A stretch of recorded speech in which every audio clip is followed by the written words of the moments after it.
আসসালামু আলাইকুম আপুরা ভাইয়ারা, সবাই কেমন আছেন? আশা করছি সবাই ভালো আছেন। আমিও আল্লাহর রহমতে আপনাদের দোয়ায় ভালো আছি। বিকেল থেকে ভিডিওটা শুরু করলাম। আজকে সকালে তো কাজকর্ম যা করেছি ভিডিও করিনি, ভাবলাম বিকেল থেকে একটু ছোট্ট ভিডিও আপনাদের সাথে শেয়ার করি। এই যে বিকেলে তো ভাত বসাই দিছি, আজকে ইফতারি তো তেমন কিছু করব না, শরীরটা খুব ভালো না। তারপরে তো ভাত বসাই দিয়ে এই যে নামাজে চলে গেলাম। নামাজটা সাইরা তারপরে একটু রান্না করব। আর ইফতারি তো ছেলেরে বলছি যে কিনে নিয়ে আসো, ইফতারিও তেমন একটা গ্যাসে ইফতারি বানাবো না, শরীরটা খুব খারাপ। এই জন্য ভাবতেছি একটু ডিম ভুনা করব আর ভাত রান্না করব। আর কালকের তো তরকারি কয়েক পদের আছে, এগুলি দিয়ে আজকে সেহেরি আর সন্ধ্যা রাত্রে খাবার হয়ে যাব। কালকে মুরগি রান্না করছিলাম, মুরগির তরকারি আছে, ছোটো মাছ রান্না করছি, ওই তরকারি আছে, এই জন্য আর তেমন কিছু রান্না করব না। ভাত তো হয়ে গেছে, ভাতটা ঠিকা দিয়ে দিছি। তারপরে তো ডিম ভাইজে নিতেছি, ডিম ভুনা করব আজকে, পেঁয়াজ দিয়ে একটু টমেটো দিয়ে টকটক করে রান্না করব। রোজার মধ্যে তো তেমন একটা খাবার খাইতে ভালো লাগে না, এই জন্য ভাবছি টমেটো দিয়ে টক করে তারপর ডিমটা ভুনা করব। ডিমটা তো ভাইজা উঠাই নিলাম, তারপরে এই যে ওই কড়াইয়ের মধ্যে ওই তেলের মধ্যে আর কি পেঁয়াজ দিয়ে দিতেছি। পেঁয়াজটা পেঁয়াজটা ভাজা হয়ে গেলে তারপর আমি এটার মধ্যে আদা রসুন, তারপরে হলুদ মরিচ যা যা মশলা আছে এগুলি দিয়ে ভালো করে কষায় রান্না করে নেব। আপুরা ভাই, আর আমার ভিডিওটা যদি আপনাদের ভালো লাগে অবশ্যই একটা লাইক দিয়ে দিবেন আর আমার চ্যানেলটা সাবস্ক্রাইব করে রাখবেন। এই যে আদা বাটা আর রসুন বাটা মশলা তো দিয়ে দিতেছি, হলুদ মরিচ ধনিয়া স্বাভাবিক যে তরকারির মধ্যে যে মশলাগুলি দেয় এগুলিই দিব। আজকে খুবই নর্মাল সিম্পলভাবে ইফতারি এবং রাতের খাবার সবটাই আজকে সিম্পলভাবে করতেছি। তেমন কোনো ঝামেলায় আজকে করি নাই, সারাদিনই শুয়ে বসে রয়েছি, তেমন কোনো কাজ করি নাই। নামাজ পড়ছি আর শুয়ে তসবি পড়ছি। আর বড় মেয়ে তো বাসায় শ্বশুর বাড়িতে চলে গেছে, এই জন্য মনটাও খুব খারাপ। রান্না বান্না তেমন একটা ভালো লাগতেছে না, এই জন্য আজকে সিম্পলভাবেই ছেলে আর আমি ইফতারি সাইরা নিব।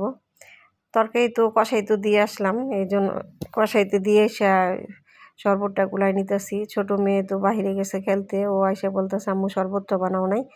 আমি কই আমার তো মনেই নেই, পরে যে আইসা শরবতটা বানাই নিতেছি। ছোটো মেয়ে মনে না করলে শরবতটাও বানানো হইতো না। আজকে এমনি মন মানসিকতা কিছু দিয়েই কিছু ভালো না, শরীরও ভালো না, মন মানসিকতাও ভালো না। তারপরে এই যে শরবতটা তো আমার বানানো হয়ে যেতেছে, লেবুর শরবত বানাবো। ট্যাংও বাসায় নেই, বাজারও কিছু কিছু শেষ হয়েছে, রোজার আগে তো বাজার করছি, এর মধ্যে আর বাজার করা হয়নি। তারপর তো শরবতটা গোলায় রাখলাম, এর মধ্যে দেখি আমার মশলাও কষানো হয়ে গেছে। এখন দিয়ে দিব আমি টমেটো দিয়ে কিছুক্ষণ কষায় তারপর আমি ডিমটা দিয়ে দিব।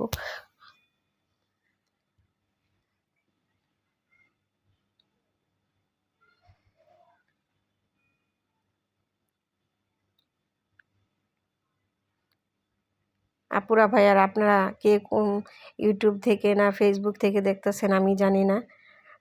যদি ইউটিউব থেকে দেখে থাকেন তাহলে চ্যানেলটা সাবস্ক্রাইব করবেন, আর যদি ফেসবুকে দেখে থাকেন তাহলে অবশ্যই পেজটা আমার ফলো দিয়ে রাখবেন।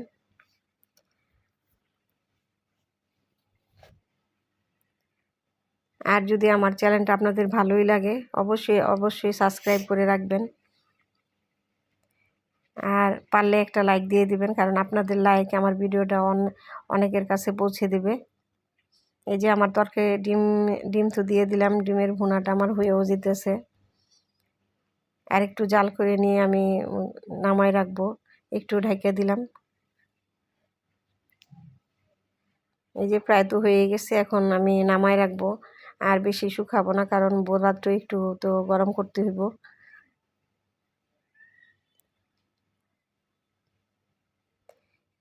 এর মধ্যে ছেলেও আইসা পড়ছে, কইছে ইফতারি বানাও না, আমি কইছি না ইফতারি তো আজকে বানাই নাই, ইফতারি কিনেই নিয়ে আসবো। তারপর ছেলে তো এই যে ইফতারি নিয়ে আইসা পড়ছে, ওইটা আজকে নিয়ে নিলাম।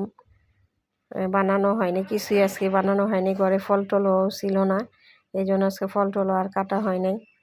বাজার করতে হইব, ঘরের বাজার টাজার প্রায় অনেক কিছু শেষ হয়ে গেছে। তারপর তো এই যে আমরা ছেলে আর আমরা একসাথে বসে পড়ছি। তারপরে তো আজান দিয়ে দিল, আজানের পরে শরবত খেজুর খেয়ে তারপর মুখে মুড়ি মাখায় নিতেছি। আজকে যে অল্প কিছু মুড়ি মাখা দিয়ে ইফতারিটা করলাম, সিম্পলভাবে ইফতারি করলাম আজকে। আলহামদুলিল্লাহ, তারপরও আল্লাহর কাছে হাজার শুকরিয়া। যতটুকু করছি, যতটুকু খাইছি, আল্লাহর কাছে লাখ লাখ শুকরিয়া। রমজান মাস হয়েছে গুনাহ মাফের মাপ। সবাই সবার জন্য দোয়া করবেন, সবাই যাতে ভালো থাকে, সুস্থ থাকে, আর সবগুলি রোজা যে সবাই রাখতে পারে এই দোয়াই করবেন। আপনারা সবাই ভালো থাকবেন, আমাদের জন্য দোয়া করবেন।